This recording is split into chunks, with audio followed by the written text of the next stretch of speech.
All right, apologies for the technical difficulties, everyone. Welcome back.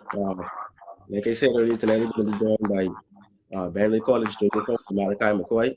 He is from the Berry Islands. Currently resides in Columbia, South Carolina, where he plays his collegiate basketball. So, Malachi, I want to give you the floor first to tell us about yourself and how you ended up here, Benedict. Like you said, from the Bahamas. I was actually born in Nassau, but throughout my early years, my parents they moved and transferred to the Berry Islands where I grew up, and I spent about 8 9 years there. Um, then I recently went back, but in 2017 I think I went back and I went to Doris Johnson. That's where it really started at the Yeah. basketball career. Um, I want to shout out Doris Johnson, the Mystic Marlins. That's my alma mater. I want to shout out, Coach Nico Bowles. You know, Brett. He was but he was principal at the time. James Clark. They played major roles in my life, and I want to congratulate them and thank them for making me, the man who I am today. Also, there's a few from back home, help mold me into the person I am today. Persons like, Mr. Brian Williams, principal, Father Don Haynes, he was actually a principal as well. Mr. Dirk McCauley and his wife and his family, like they made me the person I am today, and I'm grateful for them in my life. First and foremost, I want to thank God, for granting me the opportunity to be here, and make it into college. That's a huge milestone. Black men in general, especially back home, it's crazy. Especially like every day I've been seeing on Facebook and stuff. Like almost every day, it was like somebody getting killed, and Yeah. stuff like that. Like, and it pains me to see that because I'm here and I was just looking back home and I'm like, dang, like this is what I got to reflect on. Like just seeing this every day, like it's been paining me. But yeah, like I said, being in college, and I'm actually like the first in my immediate family to go to college, and I'm thankful for that opportunity. My goal coming out of high school was to not let my parents have to pay for college, and back home, a lot of people struggle. Like I came from humble beginnings. We still struggle, stuff like that. I'm trying to make it better for my family and my loved ones and those that I inspire. You know what I mean? Yeah. You never know who's watching. I actually had it's crazy thing. I actually had a few people that came out to me and told me that I inspired them a lot, and Mm-hmm. I wasn't expecting it and stuff like that, but Absolutely. it was just good motivation, and it was like during the season and stuff like that, so like that kept me going. You know what I mean? So let's talk back on your time at Doris Johnson. You guys won the Hugh Campbell Championship, and then you also won Yeah. G Triple SA. But you couldn't complete the trifecta and win the national championship. So what was that like? Not being able to complete it, but then also up in the highs of winning the Hugh Campbell. I mean, it was really a good season, bro. I ain't even gonna lie. Looking back at it, I mean, we should have won all of them, but uh, things happen. Politics, I would say, things happen, and like we weren't able to complete it all three. But that year, like that team, bro, I would rock with them dudes anytime, bro. Like for real. Um, even up to the day, we still got a tight bond. A few of us went off to college, and a few of them went to prep school and stuff like that. But shoot, that team, bro, like at the end of the day, I would rock with that team anytime. Yeah, that was a solid team. So what made you decide? When you were picking your colleges, because at that time you were considered the top player in the country. So what made you decide to say I'm going to take my talents and go to Benedict? Uh, I would say like I was looking like more of a school like that where it wasn't too big, and then like it was like far from home, but like not too far. You know what I mean? Like Yeah, that's what I really was looking for. But I found Benedict, and it was a full ride. I had a few full rides, but um, yeah, going to an HBCU was you know it was really big for me. You know, mhm, I didn't want to go to a predominantly white school. Where uh, basically I'm just a number, you know what I mean? Like I want to be like a part of a family. At those big schools, it's basically if you're not an athlete or or you're not like contributing to that school, you're just a number. You know what I mean? Like people don't know you who you are for real. So let's talk about your first year here in Colombia.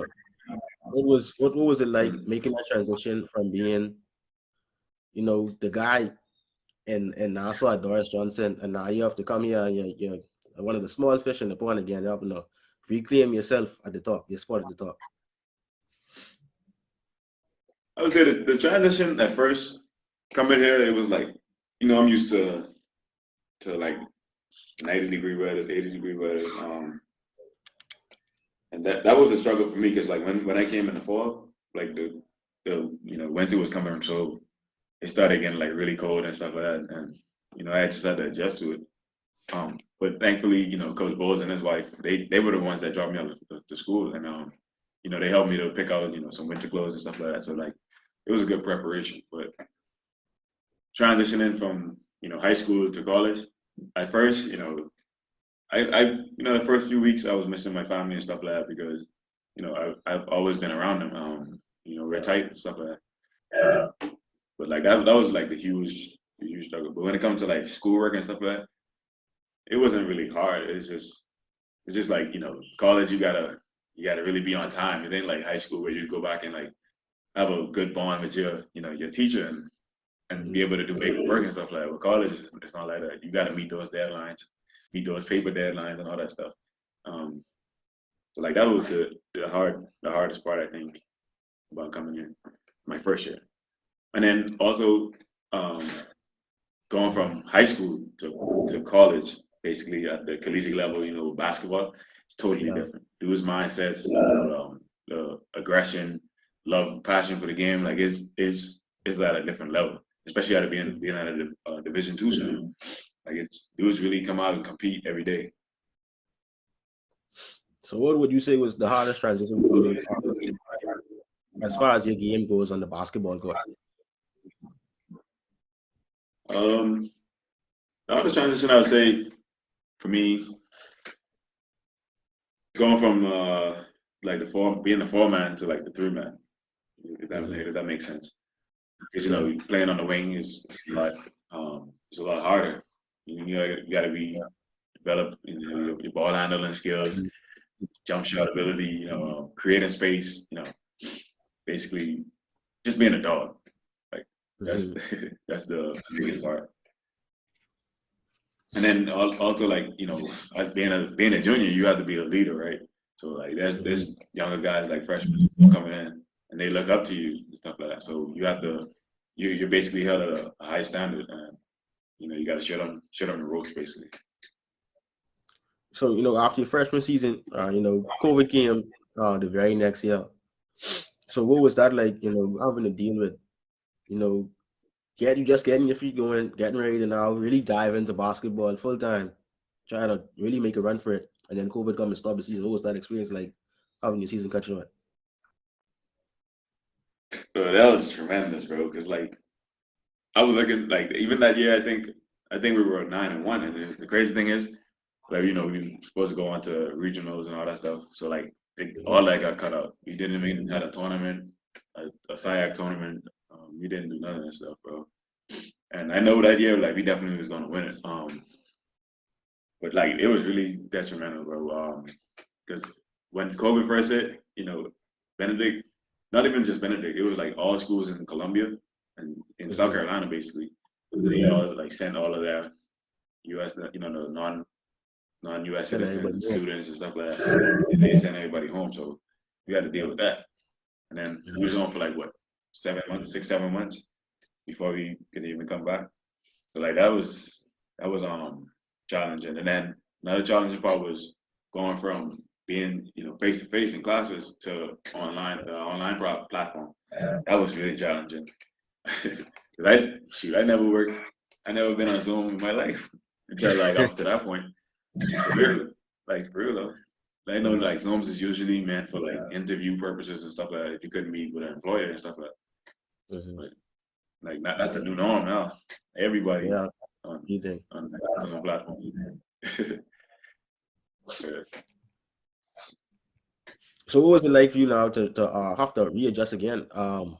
to get back into the swing of things. And then also, how long did it take for you guys to be allowed to get back on the court and start to practice and train with your teammates? Oh man, that's crazy because we had so much protocols, bro. It was like so crazy when we did individual workouts. You know, like normally individuals, you got like the whole team there, but like you got different times you come in, right? The crazy thing was, bro, we had to wear a mask on the court. First of all, we had to wear a mask on the court while you playing or while you practicing, which is crazy, bro. Like it's hard to breathe in the mask. And then the times it was like literally only two persons could have come in at one time, and like, you share the court. So one at one basket, the other one at the other basket, and then like you got like 45 minutes to work out or whatever. That was challenging, and then I would say before the season even started, like 2020 year, it was like really rough, bro, because we had a season, but it was like cut short. You know what I mean? Mm-hmm. So we only got hit up in 10 games, and we couldn't end like we could have do nothing about it. We just try to play, and we won 9 out of 10 games. Yeah, we just had to do what we had to do. Unfortunately, it got cut short, but that was the most like challenging. So then, let's get back into it with this season that just wrapped up for you guys. At the start of the year, you guys looked like you were going to be unstoppable throughout the entire season. You ran into a few hiccups towards the end, but ultimately you came back together down the stretch. So what was it like for you during that time period, trying to deal with the ups and downs of a challenging season? The crazy thing is, bro, we actually started off rocky. Like we started off, I think, 0-3, because we went down to Florida first. Played two teams down in Florida, and we lost both of those games. So like during that time, everybody's like trying to adjust to like being a new team, because it was like only I think 6 returners that was there, and then basically like 10 new players. So we was trying to adjust.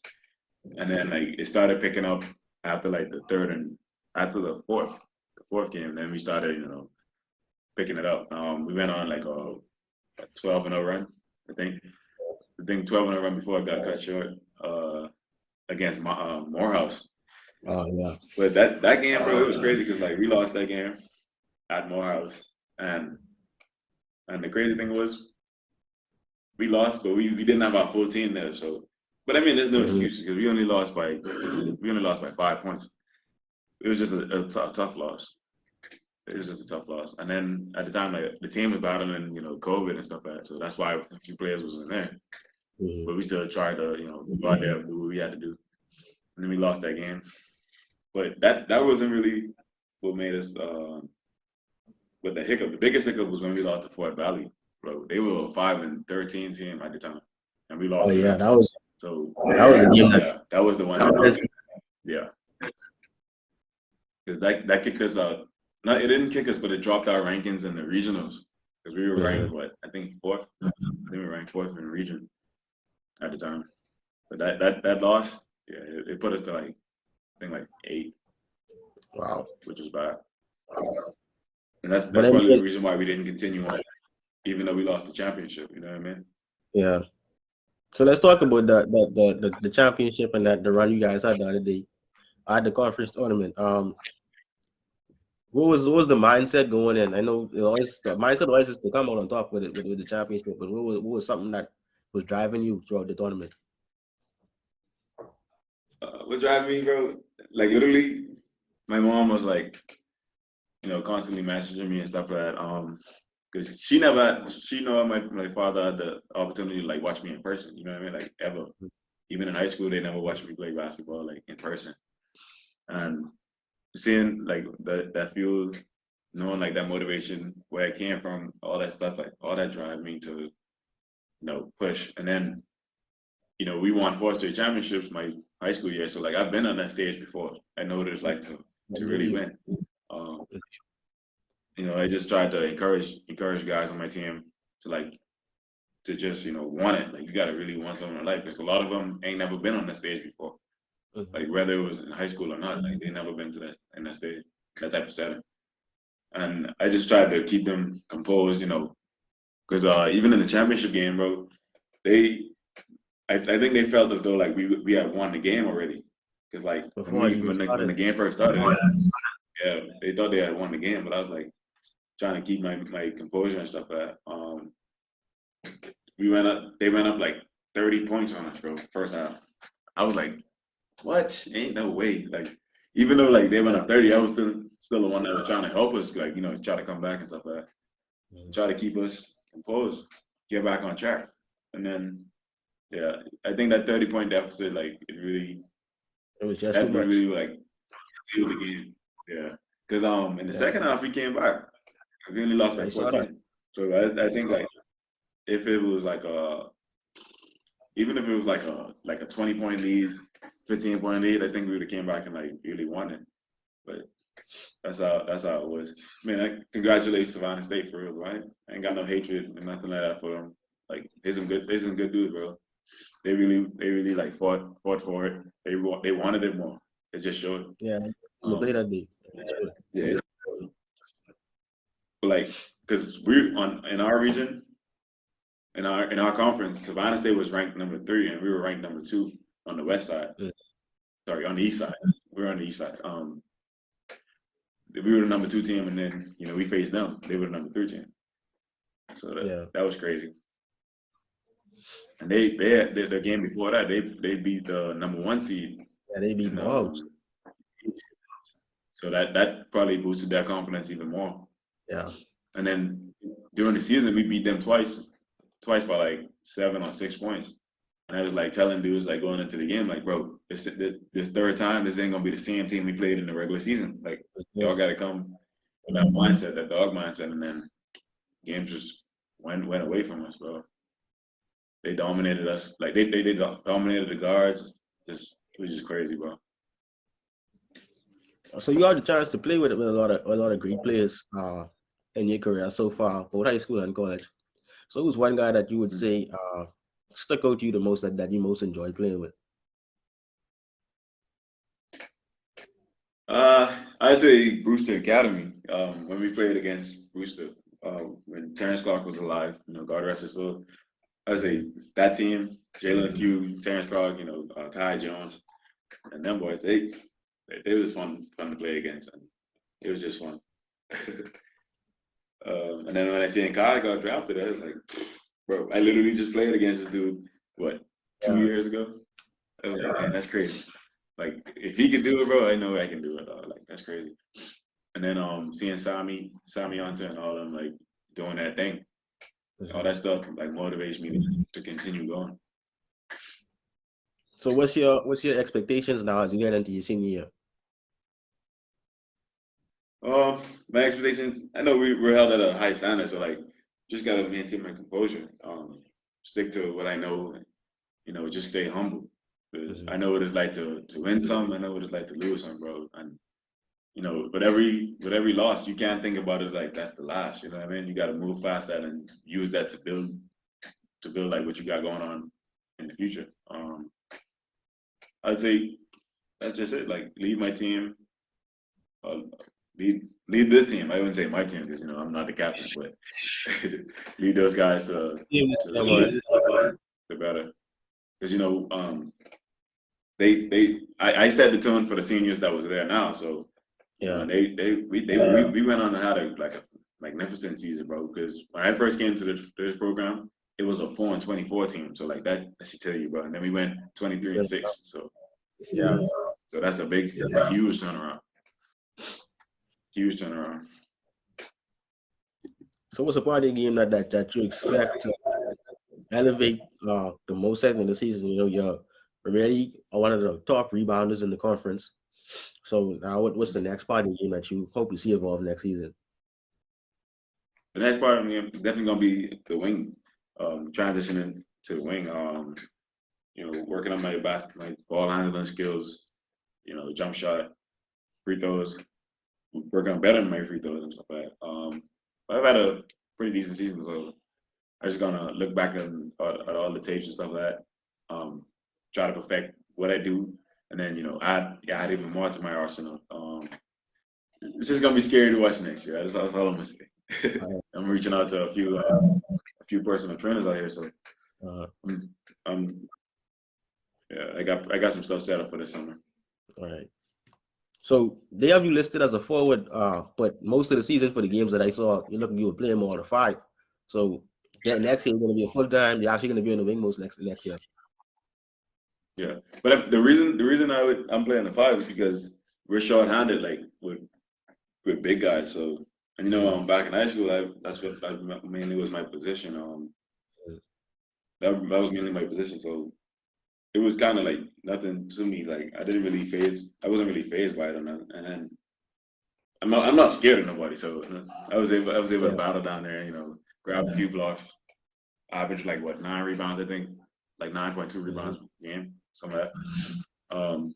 So like that shows a lot in itself. Me being what 6'5", and some of those Yeah. guys just being like 6'10", 6'11", and it's crazy. But I just keep my head. Nobody's gonna run over me. That's just my mindset going into those games. Like nobody. I don't care how big you are, how small you are. I'm coming to play. Like we gonna bang it out. So what's the expectation after you finish your playing career here at Benedict? What's the plan after college? I mean, after I pertain my criminal justice degree, I'm a criminal justice with a minor in pre-law. I Mhm. actually I actually had a few. I have an internship coming up this summer Mhm. with a police department out here. So I'll see how that goes. And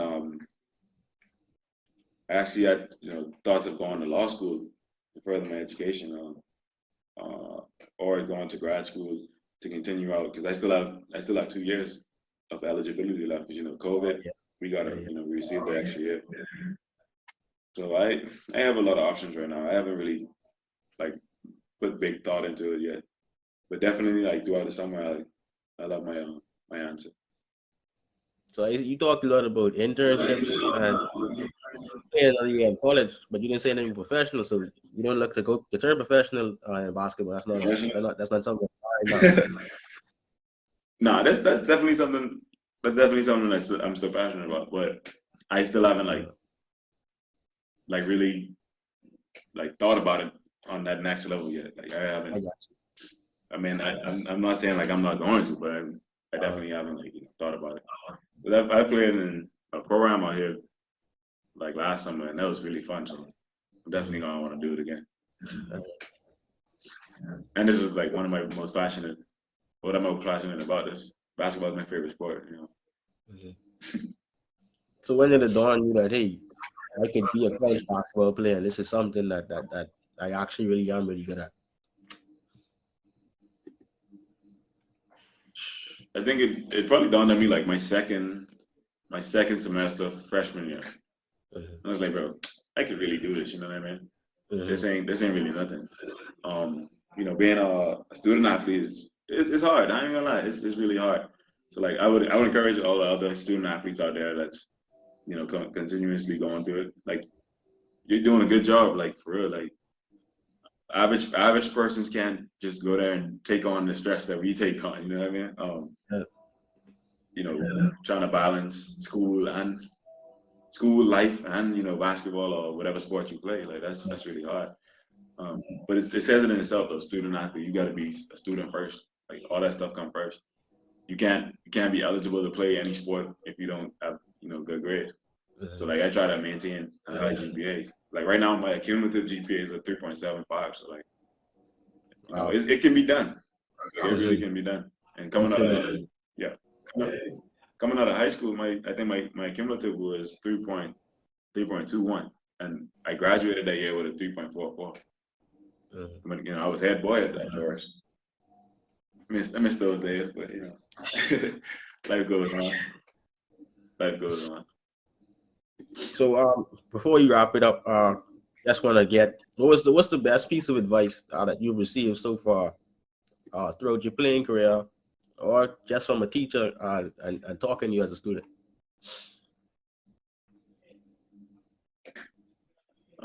I'd say the best advice I probably got this year was that you're valuable. Like don't let like little circumstances deter you from what you want to do or want to achieve in life. Like, yes, you're gonna go through rough times. Like things are gonna be tough. You know, even whether it's financially, emotionally, spiritually, like physically, it's gonna be draining, bro. Like college, it's not easy. Like you come here, you just gotta come here with a mindset, come with a why, and then always remember that why, like on a daily basis, like for real. It'll continuously carry you throughout your career, and like that's why you see like a lot of people like they'd be like, oh, I'm dropping out, this, that, and the next.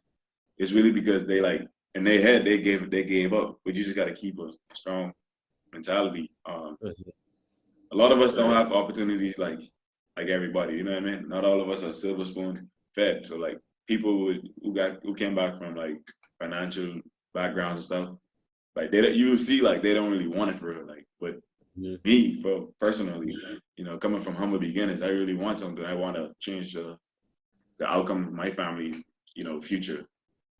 Like I'm tired of the way we live. You know what I mean? Like so, I'm trying to make a better environment for all of us. And in the people like the lives of the people who I surround, for real. Like I have a knack for empowering people like you know I surround, whether it's either you know talking to them through conversation or just being around. That's just who I am. I feel like that's what my purpose was to be on earth for. You know what I mean? Like my purpose is to, and I discovered this in high school when I was 17, like my 11th grade year. I was like my first 11th grade year because you know I stayed back again to when I transferred the doors. Yeah, when I transferred the doors. So like that year, during that year, I found out like what my passion, my purpose, and my passion was. My purpose is you know to help others and to break the generational curse in my family. So that's what I really, that's what really keeps me going and keeps me motivated. And I know a lot of people go through the same thing that I'm going through, or even worse. So I just want to encourage everybody to continue to go hard. You know, don't look at your circumstances now. Like when you apply yourself to do anything, like a lot of people chip in and want to help you out. So just just you never know who's watching. Like you just the first step to success. You got to make that first step. You really got to make that first step. You know, success is proof that we have evolved and mastered difficult times. And I really love that quote, and it's from Montana 300. And that quote means a lot, bro, for real. So as we're gonna close it out, right here. I know you got a busy schedule. I want to first thanks again for squeezing us in. Appreciate it. But before we I got you, close, bro. No problem. I want you to it's a question that we ask all the guests that come on, that have come on over the years. And it's a legacy question, and it goes, when it's all said and done, and you've played your last game, taken court for the last time, how do you want the game to remember you? How do you want to be remembered when basketball is no more for you? Bro, I want to be remembered that hey, that this guy, he gave it his all. You know what I mean? Like the grit, the gritty daily show. Like it was everything was like he really lived, breathed, and eat that sport. Like or is it's education. I just want everybody to remember me as like not even people don't even have to idolize me. I just want people to get that message to like Yeah. it don't matter like where you started in life. You know what I mean? Like you can really go out there and do what you want to do. Like don't limit yourself. Don't limit yourself because naysayers or people say like you can't never be nothing in life or anything like that. I've had a lot of people tell me like, shoot, you're not gonna make it that far, bro. Stuff like that. But like, look at me now. Like, you know what I mean? I'm living testimony of what people say it. Hard work pays And off. you just gotta keep going. Yeah, most definitely. You probably like if you scroll on my Facebook page, you probably see like when I throughout high school, that's all I used to say. Hard work pays off. Hard work beats talent when talent doesn't pay off, bro. For real, and that's really true. But before I let sorry about that. But appreciate you for coming on tonight and sharing us a part of your story. I know that my if anybody was inspired or touched by what you had to say today was me.